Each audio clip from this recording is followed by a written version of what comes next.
Samtang Muslim community din sa Sugbo, hugot usab nga Mikondinar sa dugoong pagpamomba nga hitabo dito sa Jolo sa probinsya sa Sulu. Din ubay-ubay ang mga nangamatay. Mipasalig sila nga wise spillover nga mahitabo din sa Sugbo. Anang report ni Nico Serino. Hugot nga gikondinar sa Muslim community sa Sugbo ang nahitabong pagpamomba sa cathedral sa Jolo Sulu. Gikasubo nila ang insidente, labi na nga ubay-ubay ang nangamatay, sagad mga Kristiyano. Ingon man mga otoridad nga may responde unta sa insidente nga nabuthan sa secondary bomb. We really condemn in strong terms yung nangyari doon kahapon.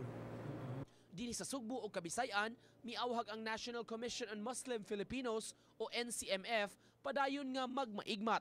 Malipayon hinuon sila sa malinawon nga sitwasyon dinhi ug maayong koordinasyon sa mga Muslim ug non-Muslims. Malalaman namin even on the planning stage kasi because of this close family ties, diba?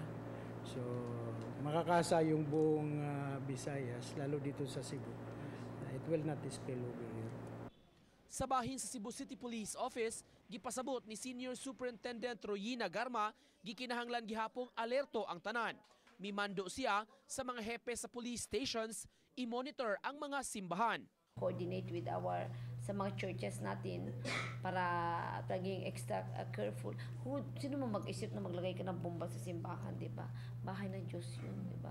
Uban ni Rod Prado, Nico Sereno, Balitang Bisdak.